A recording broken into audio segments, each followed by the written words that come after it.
At least 15 people have said to me today, are you worried about your future? And I've said, no, I'm not worried about my future.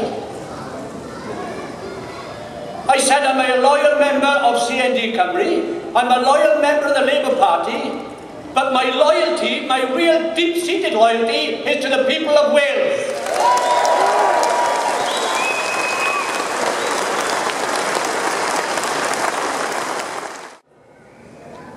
And when the first polls come in, they said about 10%, 5%. And nobody took a blind of notice up in Westminster.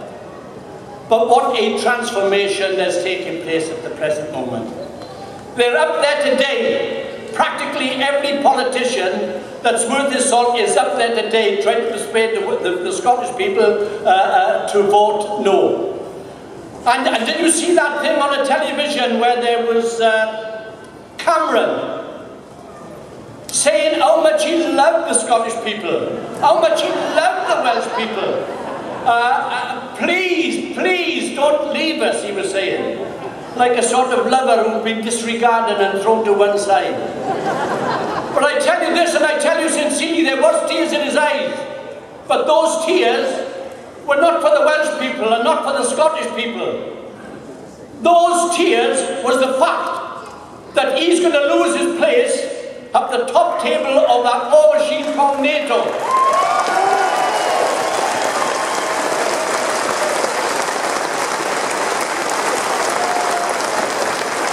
And when Scotland wins its independence, the likes of me, the likes of Jamie, the likes of Leanne Woods, and the likes of Jill Evans, Jill Goff and other people, no longer will we have to plank our backsides down in front of the gates of the Scottish Fastlane submarine base, because it will be gone. And there will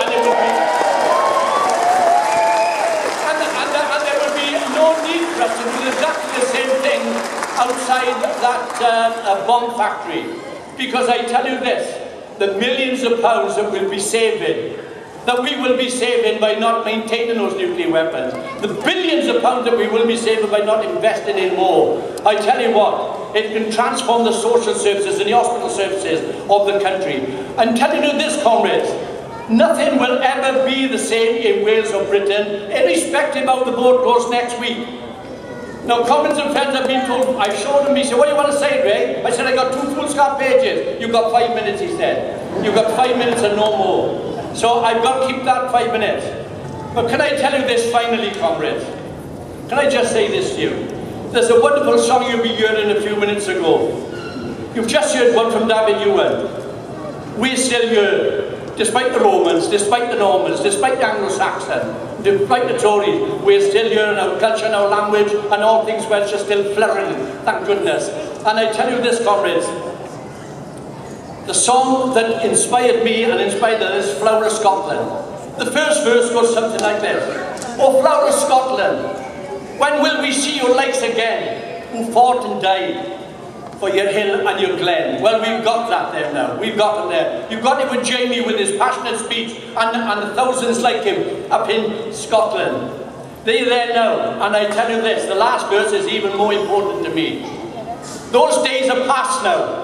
And in the past they must remain, for we can be a nation again. So Scotland, go for it. Scotland, be a nation again. Scotland, grab your independence. Be a beacon of light for the rest of the world. Cymru Reid, Alban Reid.